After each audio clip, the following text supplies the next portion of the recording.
I love Spa, not the dodgy corner shop that probably sells vapes to children. If you drove an F1 car to that, you would most likely get robbed. I mean the beautiful track of Spa-Francorchamps. And if you're watching this video on release, we've probably just had the Spa Grand Prix. And although sometimes the racing there can be a little bit boring, 2021, where the entire race was behind the safety car, might as well have just given him the win. Just give it to the safety car. I don't care. But after 2027, Spa will only be on the F1 calendar once every other year. And if it follows the same route as some of the other iconic tracks that have been through this same treatment, it may be gone from the calendar forever at some point in the near future. And this is all due to something I have very inventively nicknamed Street Slop. But to find out what that is, we first need to go back to the ancient times of Formula One, when it was owned by some old-ass motherfucker named Bernie Ecclestone. And the last calendar to be put together by this man was the 2017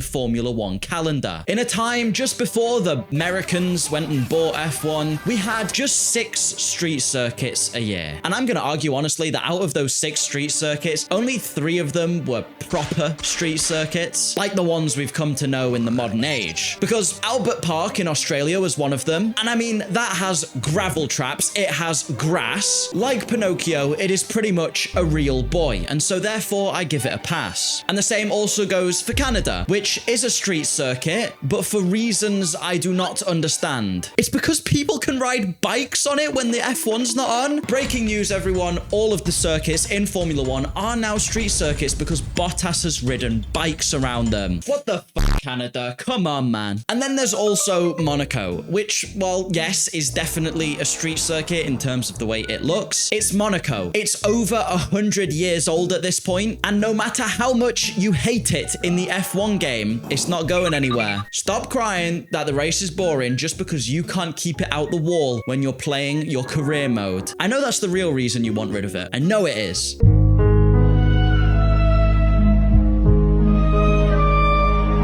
So the other 3 street circuits, the other 3 that I'm going to call the actual ones, well, they were Azerbaijan, the home of the hilarious moment, and also one of the longest straights in Formula One, quite a cool technical circuit. Because of those really long sections, it genuinely sometimes has overtaking. Wow, who knew a street circuit could do such a thing? Then there was also Singapore, one of the most physically demanding, usually with enough crashes to keep it entertaining, a circuit that's never ever had a controversy ever, and backdropped by one of the most beautiful cities in the world, genuinely. And then there was also the Russian Grand Prix, which was a grey Tesco car park. I'll just keep it real with you. There was nothing interesting about it. The funniest moment to come from the Russian Grand Prix was this Lance Stroll clip. Can you stay out on this condition?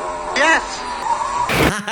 But that was that. The 3 proper streety street circuits. Tight walls, very little to no runoff areas, and no grass or gravel traps that make up your traditional F1 circuit. The entirety of the rest of the calendar was made up of purpose-built, iconic tracks from Formula One history. But now let's look at next year's 2026 calendar. Not including the 3 street circuits I gave a pass last time, there are 6 street circuits on the 2026 F1 calendar. It's the biggest piece of dog shit. That is double what we had before Liberty Freedom Media came into the sport. If this trend carries on, in 60 years' time, we will have 6,144 street circuits. That may be a maths joke to the one educated Dan No Skill viewer, one guy who's above the age of 12.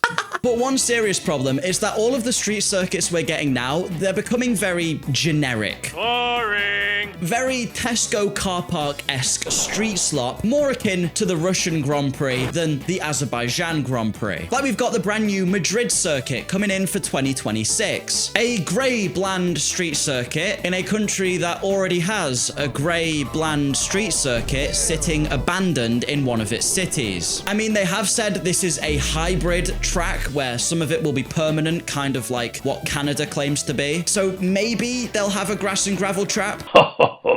No. But if you look at the virtual hot lap, the guy driving the fucking car in Assetto Corsa around their track couldn't even do the track right. They thought, yeah, that's good enough. Send that out, even though people already hate the fact they're getting another street circuit. But okay, let's see what it's replacing. Maybe it's like a rubbish track, you know, one of those ones you just don't really care about at all. Oh! That's one of the most iconic circuits in Formula One. A track that's loved by fans across the globe, that's provided great racing over the years. I went to the pizza place to get the pizza, but all off the sudden, Italians. And 100% pales in comparison to Aldi Car Park. It's also technically replacing the Barcelona Grand Prix as well, because after 2026, that circuit's contract runs out, and I doubt it's gonna get it renewed. And that is another beautiful track. Absolutely lovely. We have lost some amazing circuits since 2017 because of this effect. Like the Malaysian Grand Prix. Not just one of the most technically impressive tracks to drive around, and also a high chance for unpredictable weather, which that always makes an F1 race interesting. But don't worry, everybody, don't worry. We now have Miami, which looks about as interesting as driving around in rush hour, and they have to paint water on the floor to pretend it's got a marina because they couldn't be arsed actually designing the circuit on the seafront. Look what you made Craig Slater do. All he wanted was a swim. He can't even have that, Miami. Miami is basically that meme, but it's just, Mum, can we have Monaco? No, we have Monaco at home. I haven't even brought up yet what I think is the worst crime street circuits have committed, but before I blow a blood vessel being so angry, I'm going to calm down by begging for subscribers and thinking about money.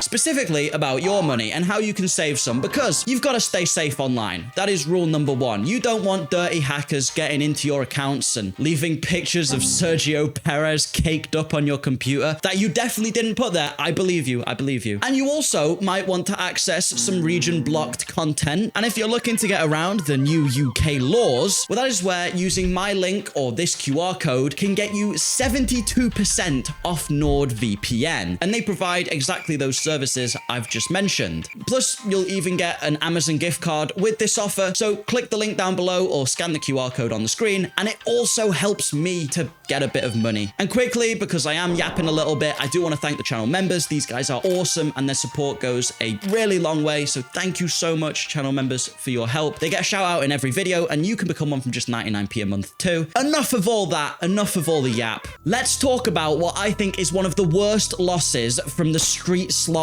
epidemic. One of the biggest countries in Formula One is Germany. In the early 2000s, they had Schumacher winning literally everything. Then in the 2010s, you had Vettel winning literally everything. And he upset Fernando. He should have won 2012. Even now in the 2020s, you've got Nico Hülkenberg dragging his grandma's Toyota Aygo onto the podium somehow. Plus, next year, Audi, one of Germany's biggest manufacturers, is going to be joining the F1 grid alongside the also German Mercedes F1 teams who have been wildly successful. I know some fucker is going, you forgot Nico Rosberg in 26. Shut up. It's his dad's finish. But despite all of this German representation, it looks like one fan favorite Formula One track will not be rejoining the grid anytime soon. And that's Hockenheim. Technically, we've actually lost two German tracks because it was alternating at one point with the Nürburgring, their Grand Prix layout. But I think it's safe to say most people preferred the races at Hockenheim because they had some mega races. Rain usually was playing a factor in that, yes. Moments like Mercedes actually making a mistake for the first time during their dominance. Then also there was Vettel's pain and Hülkenberg's pain. Actually, I'm starting to wonder why the fuck the Germans actually like this track in the first place. Ah, wait, Schumacher.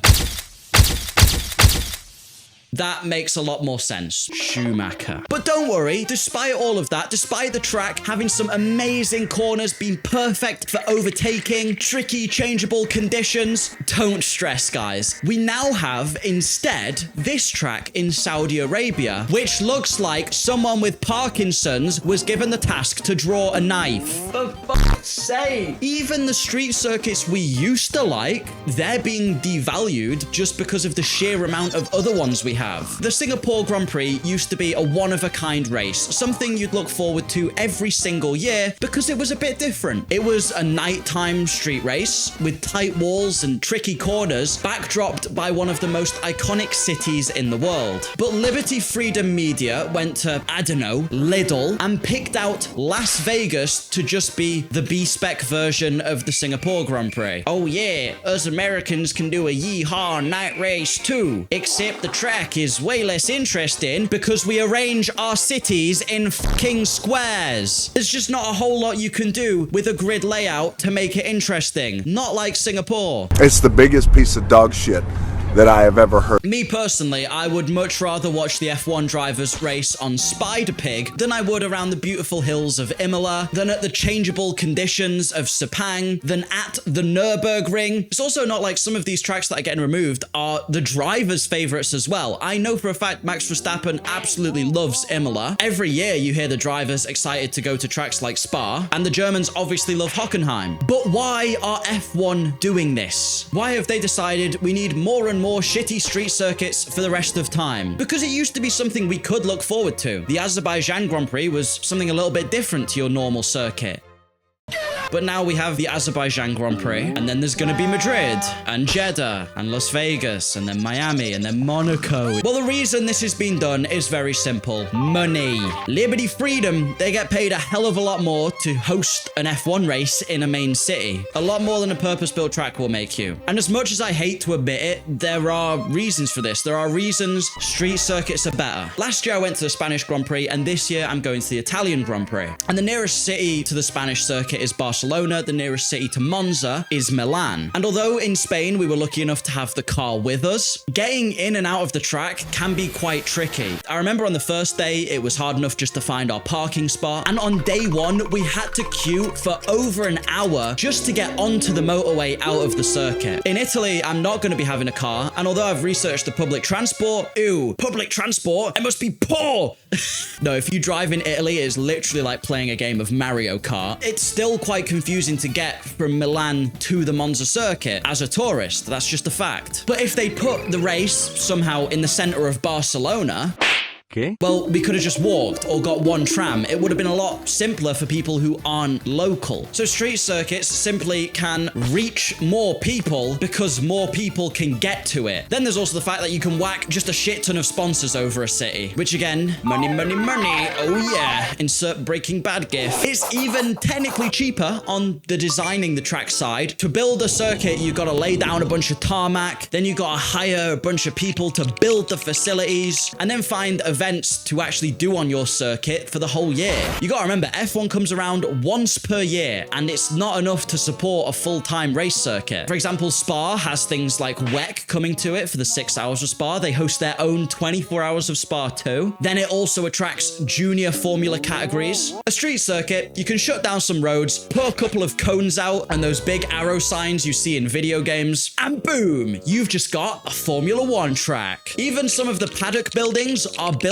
and then just disassembled once per year, which is a hell of a lot easier to maintain than like having an actual building. So while yeah, for the first part of the video, I was just channeling my inner grumpy old man, I do appreciate there are a few things street circuits do better than traditional circuits, at least in the cost effectiveness side of things. But the fact of the matter is, they're shit. Just look at the beauty of these tracks. No street circuit has ever matched up to a showdown at Interlagos, a wet race in Silverstone where Max Verstappen spins, or caused the controversy like Hungary, or has the spirit of Spa. I'm glazing it again, don't care. The street circuits are like watching someone plonk an F1 car into Tesco car park and watch them drive round in a big procession. Because let's face it, F1 cars nowadays are basically a small super yacht. Back in the early 2010s, you could probably get most of the cars side by side at these tight, twisty circuits, even if the Singapore sling was just an absolutely mental idea. Whoever came up with that must have been on crack. But now you may as well be watching 19 drivers and Lance Stroll try and maneuver a truck around a small Yorkshire village. So can you tell me why we're getting rid of all these nice, wide, flowing circuits with actually interesting scenery for grey, tight, one overtaking spot at max street circuits? Other than money, Formula One, you already have so many problems to do with the cars. Your greed for street circuits is not going to get you anywhere. So this is me, as a big fan, asking you, please